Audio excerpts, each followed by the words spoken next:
Fiona ndagira ngo ngarukeho Dr tubwiye imibare ariko aganisha cyane ku rubyiruko ruri muri kiriya kigero ko ari naho hagaragara cyane abantu bafite icyo kibazo.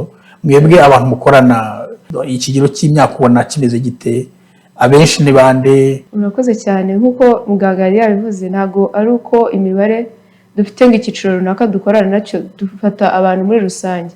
Ariko nubwo hari abo bantu muri rusange bafite virusi itera sida mu gihugu hose, ntago ari itegeko ko bose twavuga ngo tuba dufite imibare yabo. Hari umuntu ushobora kuvuga ngo ngiye mfata imiti yanjye neza, ntago ari ngombwa ko nkurikiranwa wenda n'umujyanama w'urungano. Ariko nanone ugasanga mu gihugu muri rusange tuzi neza ko tugera tubibona ko umubare munini uragenda ugaragara nyine mu rubyiruko cyangwa se mu bajene. Bitewe n'ibyo byose muganga ajya avuga, ari abafite indi myumvire yabo bashaka kuzana cyangwa se gukomeza kumva ko aribwo bishimishije, aribwo barimo kubaho, ariko nanone ntibibabuze gutuma bakomeza kongera ubwandu bushya ndetse no gukwirakwiza virusi itera sida. Rimwe na rimwe binaturuka kuba baba batazi uko bahagaze. Ariyo mpamvu dukomeza tubabwira ngo bakwiriye kwipimisha bakamenya uko bahagaze kandi bakabikora kenshi.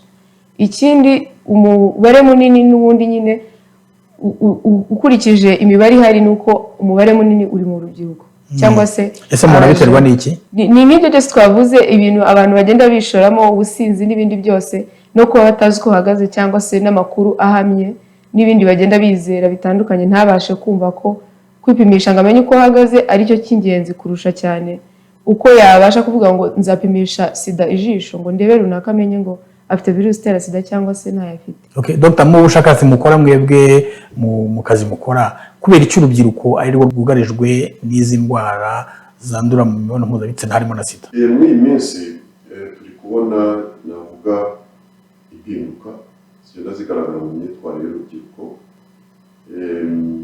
wenda bivuga mu byiciro bibiri. Muri rusange urubyiruko ubona ko rutwarwa n'aho isi igeze, isi igenda itera imbere bihinduka, ariko ugasanga mu rubyiruko baragenda bigana cyane, navuga imibereho y'ibihugu byateye imbere, ndetse hakaza n'iki kintu cy'uburenganzira bwa muntu, aho umuntu aba agomba kugira uburenganzira bwe bukanubahirizwa. Ugasanga ari akenshi nk'urubyiruko ntibabyumva neza, barumva ko kugira uburenganzira ari uguhunga igitutu cy'ababyeyi, ari ukujya hirya y'uburere bw'ababyeyi, ari ugukora ibyo bashaka.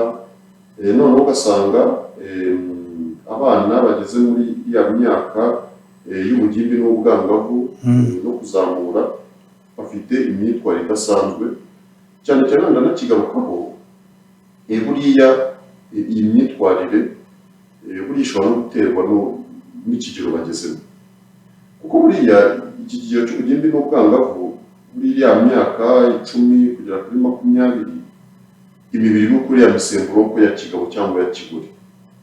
Ya misemburo kubwira abana ko bakuze, kavuga ati mwakuze, uko batangira kubona bagiye mu mihango, dusore kwiroteraho, usanga nawagize umubiri w'abagore cyangwa w'abagabo, ibimenyetso bikaza, noneho iyo misemburo igira mu ati wakuze sha. Ari niyo mpamvu atangira kumva ko nawe ashoboye, ko ndetse bwa burere bw'ababyeyi butari ngombwa ko nawe yakwirera. Ababyeyi nagira ngo wenda mbereke ko nko mu iyi minsi usigaye mubona ko abana n'abantu bakiri bato bakunda wenda basigaye bashaka nko kujya kwibana, muzi ko amazu yitwa ghetto ubu abana babamo nko mu mijyi, umwana ugiye muri segonderi agatangira kujya kuba muri ya nzu wenyine. Buriya nubwo akenshi tuvuga ati abagiye nko ku ishuri kugira ngo babone aho aba n'iki byose, ariko burya na ya misemburo y'ubana ko bakuze baba bagira ngo bave kuri cya gitutu cy'ababyeyi, rya jisho ry'umubyeyi rya buri kanya rimeze nka ya mashini ya radari rigomeza rimureba aho agiye hose, akumva yarihunga akageraho muri make wenda navuga yigenga. Ariko iyo urebye mu bijyanye n'imikurire ya muntu, buryo umuntu atagira imyaka y'ubukure, cyane cyane mu bakiri muri icyo gihe cy'ubugimbi n'ubwangavu, cyane cyane munsi y'imyaka 20, burya umuntu aba ataragera ku kigero burya yamenya gufata icyemezo nyacyo ngo yirinde ibyago cyangwa ibizazane byamubaho. Niba usanga rero kugabanuka kugiye wenda k'uburere bw'ababyeyi, rya jisho ry'umubyeyi kuba kure y'umubyeyi umwana ujya kwitwara nabi birashoboka, biranoroshye kuko ahura na cya kigare cy'abana bari mu kigero kimwe, baba babeshya nawe tubire gutya twitware nka runaka w'icyamamare dusanzwe tubona, ariko noneho ugasanga n'abamushuka tugiye kuba kuri baba bakuru bajya gushaka abakobwa bato biraborohera kuko umwana wari kure y'ababyeyi.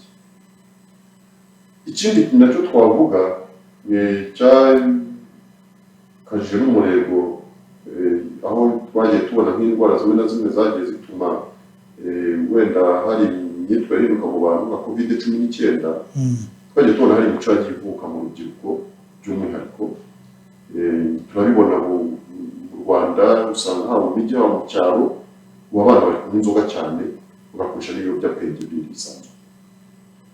Noneho icyo kintu cyo gukoresha wenda nk'inzoga bagasinda, ukanasanga bari gukoresha ibiyobyabwenge kuko bagata ubwenge, bibaganisha cyane mu gukora imibonano mpuzabitsina kandi kenshi idakingiye, bakaba bakwandura bahura na za ndwara zandurira mu mibonano mpuzabitsina harimo na virusi itera sida.